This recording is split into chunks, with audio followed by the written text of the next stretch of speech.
Caríssimos irmãos e irmãs, paz e alegria no Senhor, que é o pão da vida. Deste Deus que nos dá a vida em plenitude. 21º domingo do tempo comum. Hoje, neste domingo, encerramos a leitura do capítulo 6 do Evangelho de São João.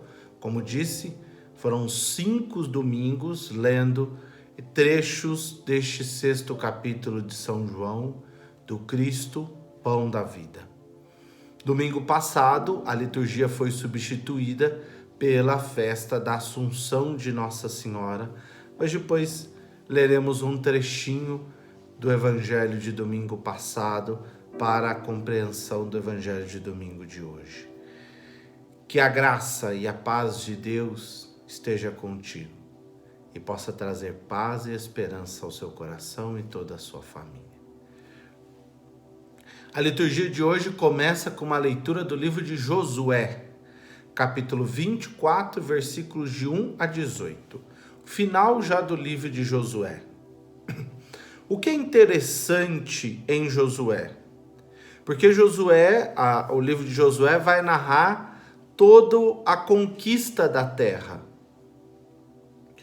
O Moisés para na entrada da terra prometida e quem assume dali para frente é Josué.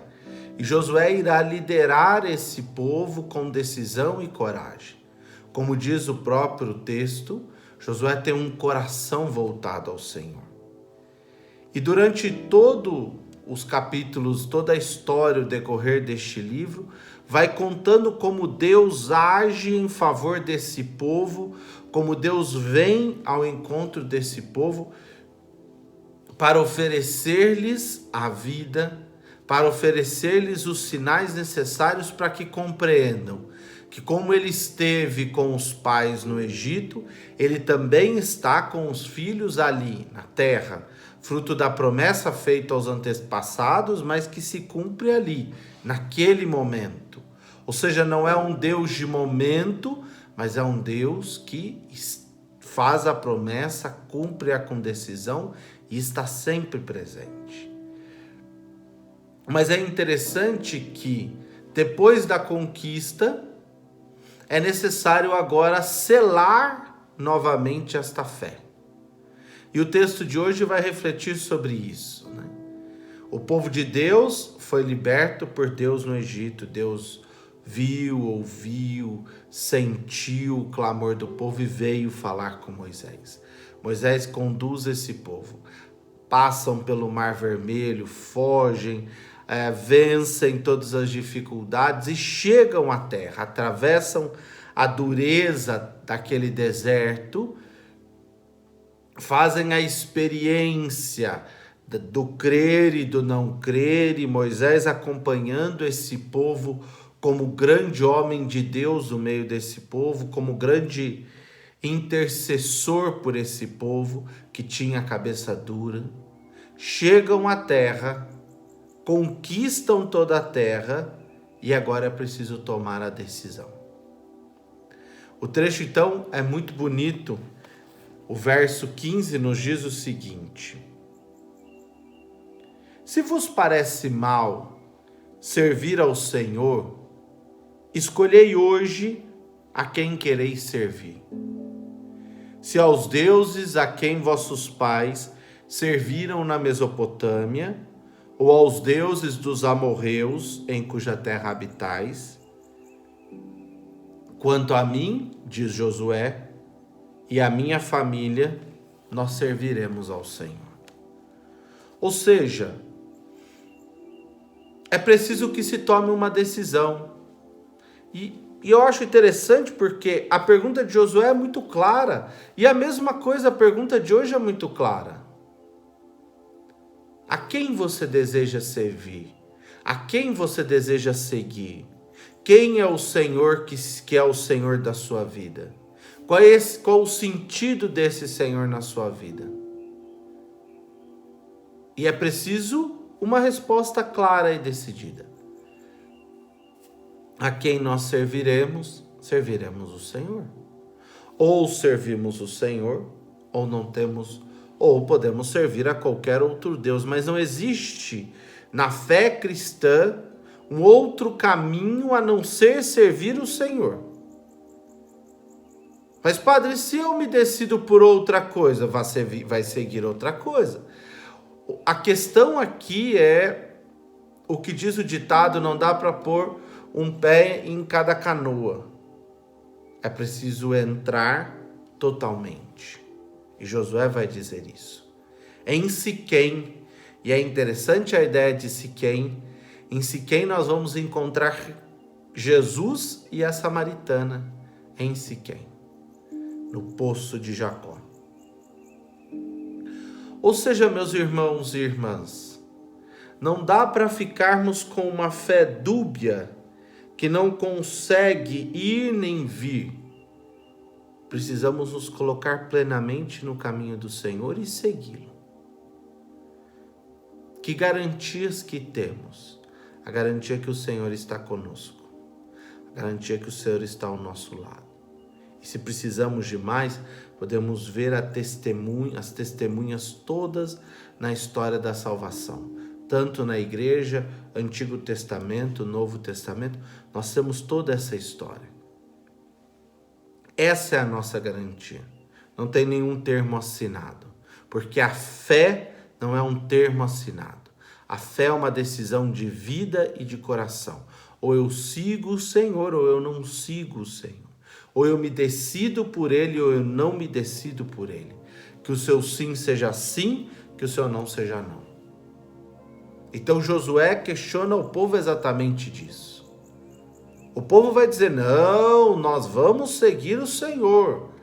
Vamos servi-lo com nossas vidas, nós nos decidimos pelo Senhor, nós queremos segui-lo. Então, não se esqueça, na hora de dar a sua resposta, que esse seguimento tem consequências.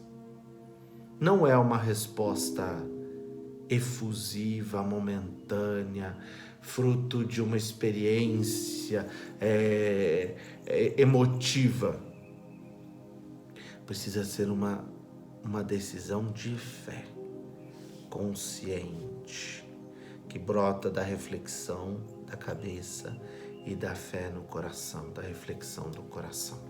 Precisa ser uma decisão de quem conhece o Senhor, encontrou-se com Ele. Não de alguém que no momento viu um sinal e achou aquilo extraordinário e os sinais vão acontecer sempre. Não irão acontecer sempre. Mas o Senhor estará sempre conosco. E por isso que a resposta precisa ter clareza. E por que esse povo precisava selar novamente, resgatar neles novamente essa aliança? Porque estes não são mais aqueles que saíram do Egito, não nos esqueçamos. Porque os que saíram do Egito chegaram próximo da terra e não tiveram coragem de entrar. Morreram toda aquela geração nos 40 anos do deserto e chegou uma nova geração na terra. Essa nova geração é que conquista a terra. Então, este povo não viu a experiência anterior. Mas não é porque não for visto com estes olhos que eu não posso ver pela fé. Por isso que a história, o relato que é dito e que é contado, ele é importante.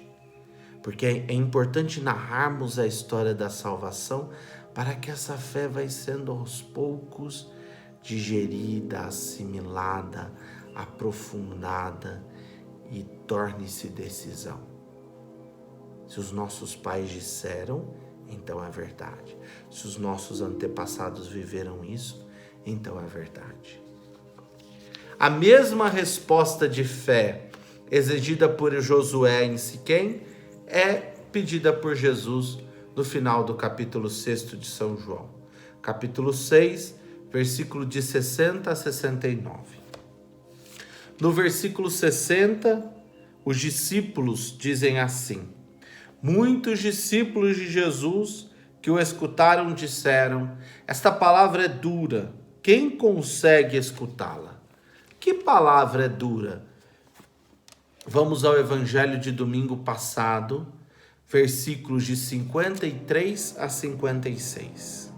Então Jesus disse, quando os judeus questionam como pode dar de comer a sua carne, Jesus vai dizer, em verdade vos digo, se não comerdes da carne do Filho do Homem e não beberdes do seu sangue, não tereis a vida em vós. Quem come a minha carne e bebe meu sangue tem a vida eterna, e eu o ressuscitarei no último dia, porque a minha carne é verdadeira comida e o meu sangue é verdadeira bebida. Quem come a minha carne e bebe o meu sangue, permanece em mim e eu nele. Ou seja, a fé não pode ser mais aquela do capítulo, versículo 1. Eu sigo o Senhor por causa das palavras que Ele diz, dos milagres que Ele realiza e porque Ele dá pão para todo mundo, mata a fome. Não, eu não posso segui-lo mais porque Ele é um grande rei e vai dar fartura para todo mundo, ninguém mais precisa trabalhar. Não, eu não posso segui-lo porque eu acho legal, bonitinho estar com Jesus. Não. É preciso tomar uma decisão de criar um vínculo de vida, um vínculo estreito de vida. A vocação, e a vocação aqui não é só a vocação para padre, para religioso ou religiosa, mas a vocação enquanto chamado do Senhor à vida para cada um de nós, é preciso estreitarmos os laços com esse Senhor. É preciso caminharmos cada vez mais próximos dele. Precisa crescer em nós essa decisão de viver com o Senhor, de trazer o seu projeto para dentro das nossas vidas, de acolher a sua proposta de vida na nossa vida. Aí já não é mais a minha vida, os meus desejos, o meu querer, a minha forma de pensar, o que eu preciso, mas eu abro meu coração para acolher o projeto do Senhor para mim. Como disse Maria, eis aqui a serva do Senhor, eu me faço um discípulo, um servo, aquele que se coloca totalmente no serviço do Senhor. Ter fé, meus irmãos e irmãs, exige uma decisão completa, clara e firme. Talvez não sabemos tudo, por isso que percorreremos o caminho das nossas vidas. No deserto das nossas vidas, é preciso sempre sabermos, o Senhor está conosco. Mas só saberemos isso se soubermos entregar a Ele toda a nossa vida. E onde nós encontramos essa resposta? Verso 66. A partir daquele momento, muitos discípulos voltaram atrás e não andavam mais com eles. Deixou de ser bonito, porque passou a exigir um compromisso e uma decisão, então deixou de ser bonito. O projeto do Senhor, ele não é só bonito, ele exige da nossa vida, ele exige que abramos o coração para perceber a bondade e a misericórdia desse Deus. E continua o texto. Então Jesus disse aos 12, os discípulos já se foram, e os 12 que Jesus escolheu? E vós, também não quereis ir embora? E Simão Pedro respondeu, a quem iremos, Senhor? Essa é a primeira pergunta. Quando você desistir pelo Cristo, ou quando você achar que seguir o Senhor não está valendo mais nada, essa é a primeira pergunta que você tem que se fazer.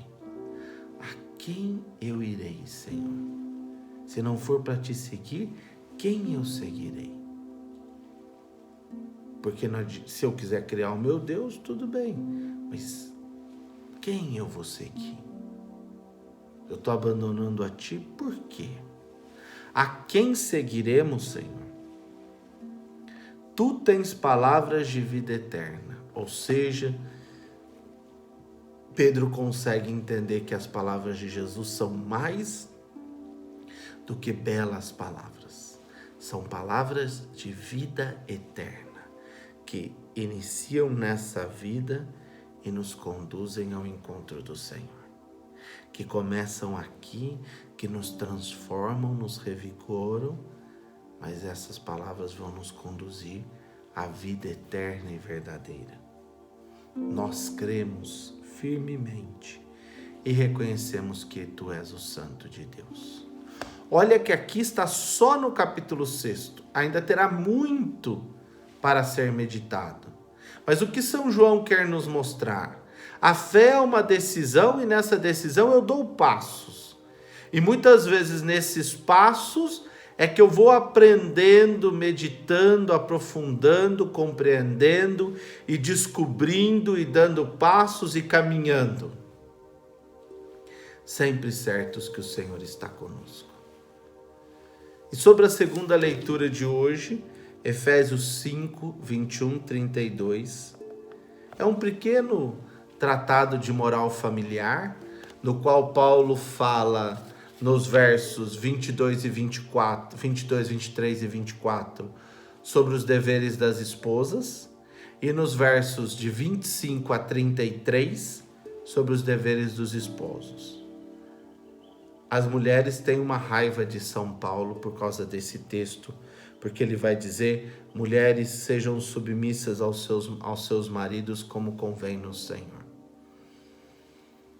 Mas se meditarmos o texto todo, primeiro que são 3 versículos para as mulheres e são 8 versículos para os homens. A submissão a um homem que te ama não é uma submissão como o mundo hoje diz, mas é sim o exercício do amor. Paulo convoca os casais a viverem a vocação matrimonial como se vive o segmento de Cristo, ou seja, numa entrega total. Não existe mais eu, mas passa a existir só nós. Não existe mais a minha vontade, mas é a nossa vontade, para formarmos uma única carne. Ou seja, o projeto de Cristo, como eu dizia, é um projeto que envolve a vida como um todo. Seguir o Senhor é deixar-se envolver por Ele, deixar-se plenificar por esse Senhor, que nos convida a um caminho de vida e de vida eterna. Fiquem com Deus, que o Senhor os abençoe e que possamos assumir com coragem e decisão a nossa vocação cristã de seguidores e seguidoras de Cristo. Que o Senhor vos abençoe e guarde o Deus que é Pai, Filho e Espírito Santo. Amém. Fiquem com Deus.